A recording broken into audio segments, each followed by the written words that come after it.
Hola, un saludo desde La Habana.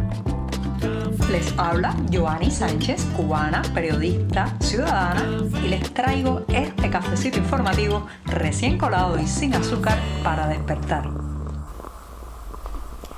Miércoles, el día atravesado de la semana, la jornada bisagra, un buen momento para tomarse un café amargo y seguir la semana informativa en este programa. Así que ya lo tengo servido en este 26 de julio de 2023 para darme un buen sorbito largo y sin una gota de azúcar. Voy con este primer buchito del día. Después de este cafecito que me da muchas energías para seguir, les voy a hablar de la muerte, pero no se asusten que me queda muchísima vida por delante. Les voy a hablar de la relación entre los regímenes autoritarios, las dictaduras y la muerte, el ritual funerario, la liturgia del cementerio. Uno de los ejemplos de esta atracción de los autócratas por los ataúdes, las lápidas y las flores mortuorias fue lo ocurrido ayer martes, cuando los medios oficiales se llenaron de detalles sobre la inhumación de los restos de quien fuera el zar de los negocios de los militares en Cuba, Luis Alberto Rodríguez López Calleja, en una ceremonia donde estuvo el propio Raúl Castro, quien fuera una vez su suegro. Pues allí se dieron muchos detalles de este proceso y bueno, pues parecía que no había otra cosa más importante que narrar en un país en crisis que la llegada de los restos de López Calleja al mausoleo del Segundo Frente Oriental.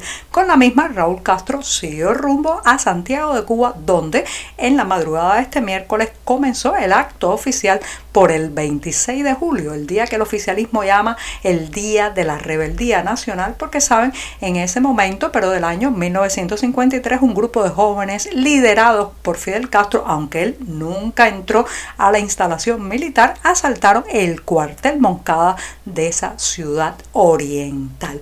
Este acto, que comenzó muy temprano, en la madrugada prácticamente, pasó sin penas ni gloria, sin anuncios, los que estaban frotándose las manos, porque Miguel Díaz-Canel, en su discurso principal de esta conmemoración, iba a deslizar alguna flexibilización, cambiazo o algún tipo de reforma al interior de la isla. Bueno, pues se quedaron muy decepcionados porque optó por el guión de la continuidad, el aburrimiento y la mala pronunciación. Hay que decirle a Miguel Díaz-Canel, señoras y señores, que cuartel se pronuncia cuartel con L final y no cualter, como insiste en hacernos creer que se dice. Pero no voy a detenerme en temas fonéticos, sino en la base de esta conmemoración, que es la muerte. Ya les avisaba al comenzar este tema que iba a arrojar luz sobre la importancia, lo vital, fíjense qué contradictorio, pero resulta vital para toda dictadura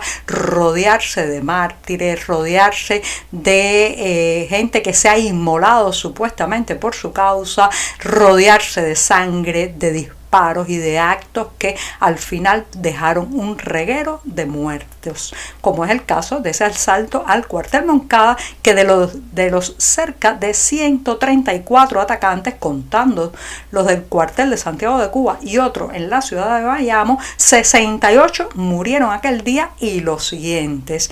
Después 48 escaparon y lograron esconderse, 32 recibieron condenas de 7 meses hasta 15 años de prisión, que por cierto no cumplieron, apenas pasaron unos meses tras las rejas, y 19 fueron declarados inocentes. Los militares del Ejército Constitucional de Santiago de Cuba, que estaban en ese momento en el cuartel Moncada, también perdieron a 16 de los suyos, la mayoría jóvenes. Así que cómo una nación se va a erigir, cómo el futuro de una nación se va a erigir sobre tanta sangre, sobre la inmolación de gente que unas horas antes de asaltar el cuartel ni siquiera sabían a qué iban, a qué habían ido a la ciudad de Santiago de Cuba.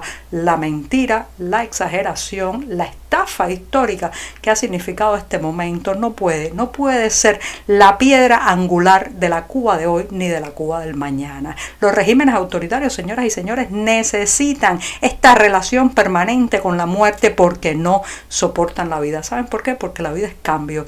transformación, la vida es energía, la vida es dar paso a la gente joven que tiene nuevas ideas. Y los autoritarismos son contrarios a todo eso. Por eso constantemente están sacando muertos de los cementerios, inhumándolos en otro lugar, haciéndole reverencias, recordándoles, porque le tienen terror a los vivos. Salir el tiro por la culata. Ese es el refrán que me viene inmediatamente a la mente nada más que pienso en lo ocurrido ayer con el boxeador cubano Robeisy Ramírez, también conocido como el Tren Ramírez. Les había contado en este podcast que estaba este atleta cubano fugado de la isla ya hace algunos años en Japón, intentando revalidar el título de peso pluma de la Organización Mundial del Boxeo. La embajada cubana en ese país nipón se había movilizado rápidamente, lanzado una cacería de brujas contra Ramírez para evitar que el himno nacional de esta isla, de esta nación, de todos los cubanos, sonara en el momento en que el Tren entrara al ring para defender su título de peso pluma. Bueno, pues lograron intimidar a las autoridades de la Organización Mundial del Boxeo, pero no al Tren Ramírez, que no solamente entró al ring con el himno de estos tiempos, la banda sonora de la inconformidad y de la indignación popular en Cuba, que es esa canción Patria y Vida que tantos corearon durante las protestas populares del 11 de julio de 2021, sino que además ganó por nocaut la pelea y al terminar pues dijo varios de los fragmentos del himno nacional cubano.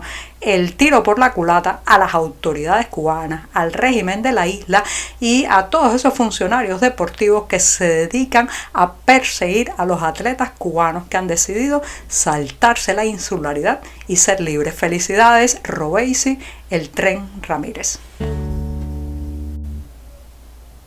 Todo aquel que se ha dedicado alguna vez a la agricultura o a la ganadería sabe que lograr preservar y contar con una buena semilla en el caso de las plantas o con una buena base genética, una línea de animales que respondan no solamente a las exigencias productivas, sino también a las condiciones climáticas y al tema de, por ejemplo, cómo reaccionan al contagio ante ciertas enfermedades, es vital para ambos sectores. En el caso cubano, el deterioro de la masa porcina, la caída en picada de la producción de carne de cerdo ha venido aparejada también con una pérdida, señoras y señores, de lo que se llama el pie de cría o la base genética para lograr reflotar el sector porcino en la isla. Esta semana se ha sabido que la empresa de genética porcina de Placetas Villa Clara, en el centro de la isla, está sacrificando masivamente a sus cerdos porque no tiene alimentos para darle. Así como escuchan, con una capacidad para más de 3.000 ejemplares, estas naves estatales pues producían animales que después se distribuían no solamente en el sector estatal, sino también que se le vendían a los privados. Se trata de un lugar donde se lograban ejemplares que, digamos, pues ya habían pasado ciertas pruebas de resistencia al clima, de adaptación a las condiciones cubanas, pero sin embargo estos animales, que eran unas especies de prototipos para lograr expandir la producción porcina en la isla, están teniendo que ser sacrificados, terminando en un plato porque no hay comida para darle. Usted se imagina lo que significa que se interrumpa la producción de estos pies de cría, de estos animales, para prolongar genéticamente sus especies, sus razas, sus características en este caso. Bueno, pues eso significa que se aleja el día que podamos reconstruir la industria porcina y la producción porcina en la isla. Si esto está pasando a nivel de granja estatal, a nivel de una empresa como es la empresa genética porcina GenSport, que además recibe recursos, fondos de entidades extranjeras, fundamentalmente de la Unión Europea, ¿qué queda para el campesino pequeño, para el particular, para el criador de puercos a nivel mínimo? Bueno, pues mucho más complicada es la situación en su caso. Además, hay que agregar que en esta industria de placetas se recogían los desechos de los animales para producir biogás. Ahora, ni biogás ni pie de cría para la industria porcina. Esta jornada puente en mitad de la semana la voy a despedir recordándoles a los que están en Miami, Estados Unidos, que tienen la oportunidad hasta el domingo 6 de agosto de disfrutar de la obra Hierro del grupo Argos Teatro. Se trata de una agrupación dirigida por el excelente y muy conocido dramaturgo y director de escena Carlos Celdrán, que esta obra en específico, Hierro, pues presenta la vida íntima y secreta nada más y nada menos que de José Martí, ¿sí? El poeta, héroe nacional, escritor, político y sobre todo una de las figuras de las que más se habla y se conoce, pero también sobre la que existen muchas sombras todavía. La luz arrojada sobre su vida íntima y secreta, esa es la propuesta de Argos Teatro en esta obra Hierro. Los detalles del lugar, los horarios y la fecha en que comienzan a vender las entradas los pueden encontrar como siempre en la cartelera del diario digital 14:30. Y con esto me despido hasta mañana jueves, mi día preferido de la semana. Muchas gracias y hasta mañana. Por hoy es todo. Te espero mañana a la misma hora. Síguenos en 14medio.com. También estamos en Facebook, Twitter, Instagram y en tu WhatsApp.